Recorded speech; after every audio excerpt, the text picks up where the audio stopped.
اعوذ باللہ من الشیطان الرجیم بسم اللہ الرحمن الرحیم الحمد للہ رب العالمین والصلاة والسلام علی اشرف الانبیاء والمرسلین وعلی آلہ طیبین الطاہرین لا سیما بقیۃ اللہ الاعظم اما بعد فقد قال اللہ الحکیم فی کتابہ الکریم بسم اللہ الرحمن الرحیم الف لام میم ذالک الکتاب لا ریب فیہ۔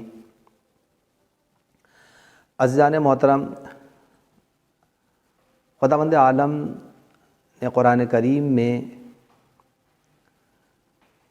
مومنین متقین کی پہچان اور ان کی معرفت کے بارے میں متعدد مقامات پر گفتگو فرمائی ہے، اور آپ یہ دیکھیں کہ جیسا کہ جس آیہ کریمہ کو ہم نے یہاں سرنامہ کلام قرار دیا، تو آپ ملاحظہ فرمائیں کہ خداوند عالم سورہ بقرہ کی ابتدائی آیات میں ارشاد فرما رہا ہے بسم اللہ الرحمن الرحیم الف لام میم ذالک الکتاب لا ریب فیہ۔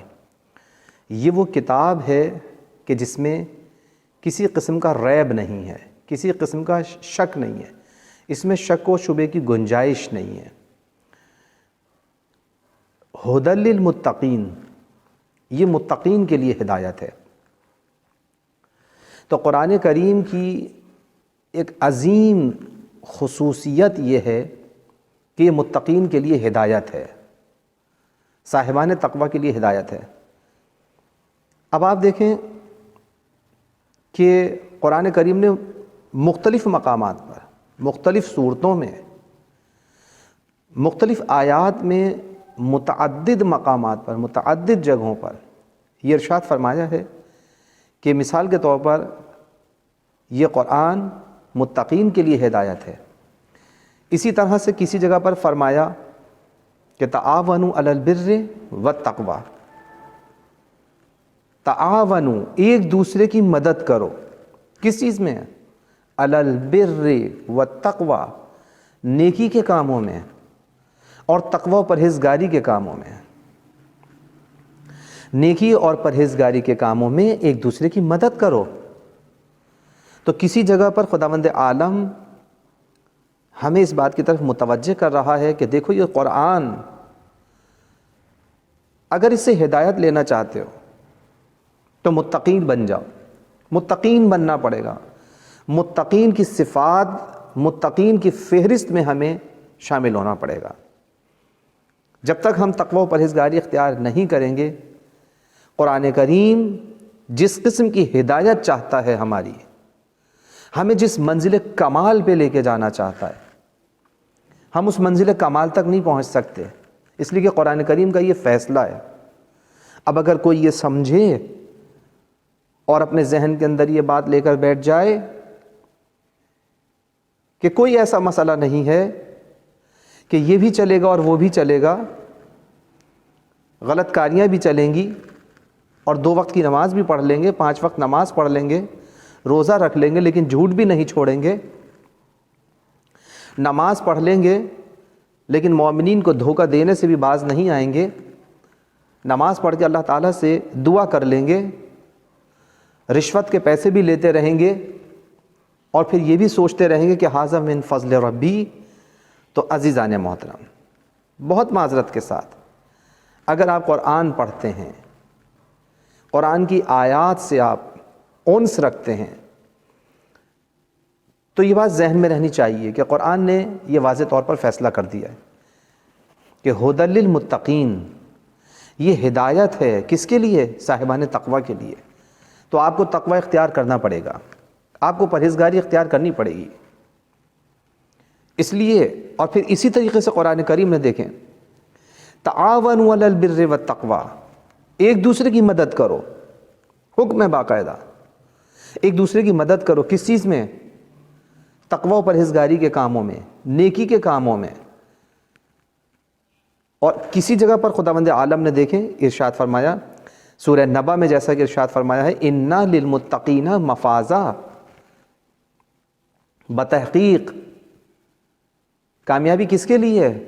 للمتقین ان للمتقین مفازا، صاحبان تقوی کے لیے ہے کامیابی۔ تو عزیزان محترم، اگر آپ کامیاب ہونا چاہتے ہیں، اگر انسان اپنے وجود کے اندر یہ سوچتا ہے کہ اسے زندگی میں کامیاب ہونا ہے، اسے درجہ کمال تک پہنچنا ہے، تو یہ بات یاد رکھیں کہ انسان کو تقوی اختیار کرنا پڑے گا۔ ہدایت چاہتا ہے قرآن سے، تقوی اختیار کرنا پڑے گا۔ ہم نیکی کے کاموں میں، تقوی و پرہیزگاری کے کاموں میں ہمیں ایک دوسرے کی مدد کرنی پڑے گی۔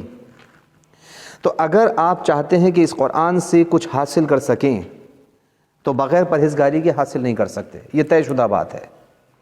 اسی طرح سے اگر آپ چاہتے ہیں کہ کامیاب ہو جائیں اپنی زندگی کے اندر، اس کمال تک پہنچ جائیں کہ جس کمال تک ہمیں خداوند عالم پہنچانا چاہتا ہے، جس کمال تک پیغمبر اکرم حضور سرور کائنات صلی اللہ علیہ وآلہ وسلم ہمیں اس منزل کمال تک پہنچانا چاہتے ہیں، ائمہ اہل بیت علیہم السلام جس منزل تک ہمیں پہنچانا چاہتے ہیں، قرآن نے اس کے لیے ہمیں فیصلہ کر کے بتا دیا ہے کہ یاد رکھو کہ اگر تم قرآن سے ہدایت چاہتے ہو تو تمہیں تقوی اختیار کرنا پڑے گا۔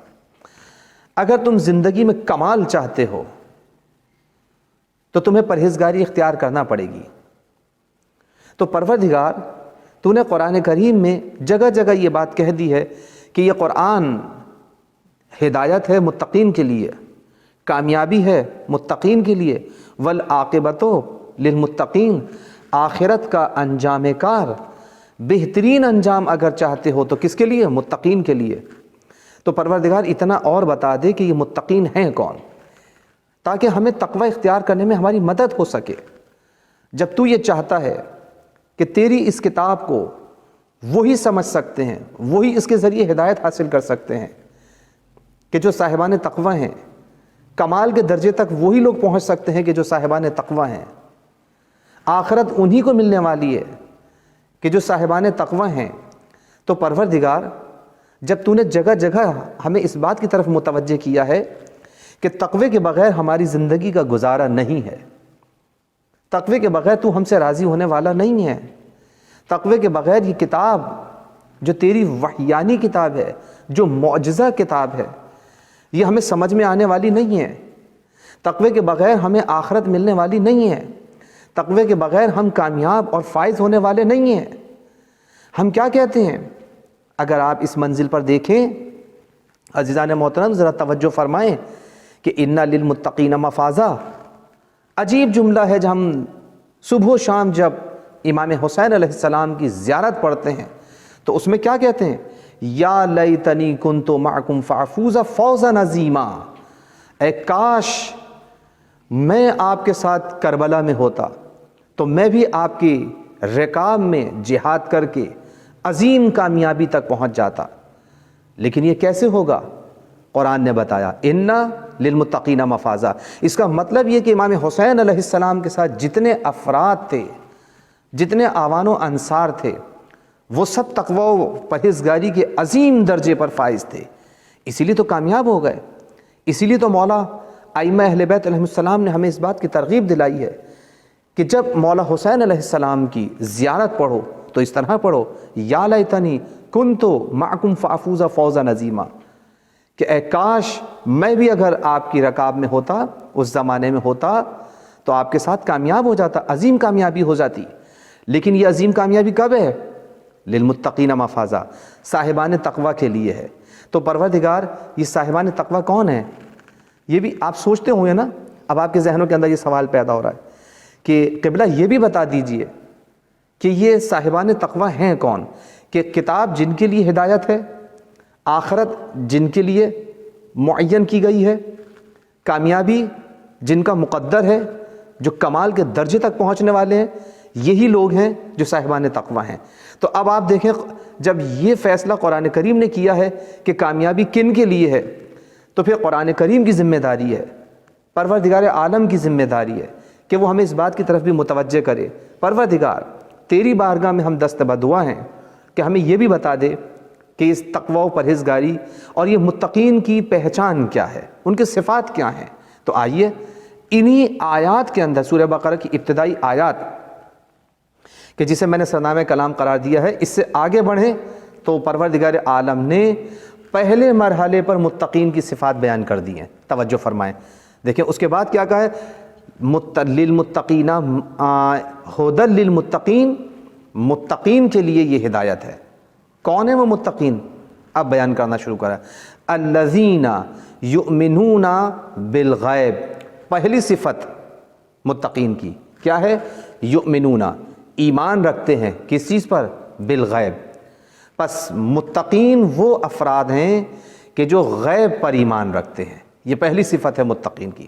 پس اس کا مطلب یہ ہے کہ جو شخص غیب پر ایمان نہیں رکھتا ہے، یہ بات ذہن میں رہے کہ وہ تقوی و پرہیزگاری کے دائرے سے خارج ہے۔ یہ اسلام کا متفقہ فیصلہ ہے، قرآن کریم کا اعلان ہے کہ یؤمنون بالغیب، غیب پر ایمان رکھتے ہیں۔ تمام مسلمانوں کا اس پر اتفاق ہے کہ متقین کون کون ہیں؟ جو ایمان بالغیب، غیب پر ایمان رکھتے ہیں، اور اس کے بعد دیکھیں دوسری صفت کیا بیان کی ہے، وَيُقِيمُونَ الصَّلَاةَ، اور نماز کو قائم کرتے ہیں۔ دوسری صفت ہو گئی۔ تیسری صفت قرآن کریم نے بیان کی ہے، وَمِمَّا رَزَقْنَاهُمْ يُنْفِقُونَ، اور وہ لوگ کہ جو پروردگار عالم نے ان کو رزق دیا ہے اس میں سے انفاق کرتے ہیں، دوسرے لوگوں پر خرچ کرتے ہیں۔ تو یہ متقین کی تیسری صفت ہے۔ اب چوتھی صفت دیکھیں جو خداوند عالم نے بیان کی ہے، وَالَّذِينَ يُؤْمِنُونَ بِمَا أُنزِلَ إِلَيْكَ، اور اے میرے حبیب جو کچھ آپ پہ نازل کیا ہے اس پر بھی ایمان رکھتے ہیں، وَمَا أُنزِلَ مِن قَبْلِكَ، اور جو کچھ آپ سے پہلے لوگوں پہ نازل ہوا ہے اس پر بھی ایمان رکھتے ہیں۔ اور پروردگار عالم کی جانب سے دیکھیں جو پانچویں صفت بیان کی ہے، وَبِالْآخِرَةِ هُمْ يُوقِنُونَ، اور آخرت پر ایمان بھی رکھتے ہیں۔ پس یقین رکھتے ہیں آخرت کا۔ جب کسی شخص کے اندر یہ صفات پیدا ہو جائیں، ایمان بالغیب، اقامہ نماز، اسی طرح سے انفاق، اور جو کچھ پیغمبر پہ نازل کیا اور جو کچھ پیغمبر سے پہلے نازل کیا گیا اس پر بھی ایمان لائیں اور آخرت پر یقین رکھیں، تو یہ صاحبان تقوی ہیں۔ اور جب یہ صفات پیدا ہو جائیں گی، متقی ہو جائیں گے، تو پھر پروردگار عالم نے آخر میں ایسے متقین کو سرٹیفکیٹ بھی جاری کیا ہے اور آواز دی، اولئک علی ھدی من ربہم واولئک ھم المفلحون۔ یہ سرٹیفکیٹ بیان کرنا ضروری تھا کہ جن کے اندر یہ صفات پیدا ہو جائیں، متقی ہو جائیں گے، تو پھر یاد رکھو یہی تو وہ لوگ ہیں کہ جو اپنے پروردگار کی جانب سے ہدایت پر بھی ہیں، وَأُولَئِكَ هُمُ الْمُفْلِحُونَ، اور یہی لوگ ہیں جو فلاح پانے والے ہیں۔ پس عزیزان محترم، آپ کو اس بیان کے اندر انشاءاللہ متقین کی صفات معلوم ہو گئی ہیں۔ انشاءاللہ اس سے اگلے سلسلے میں ہم مزید اس بارے میں گفتگو کریں گے۔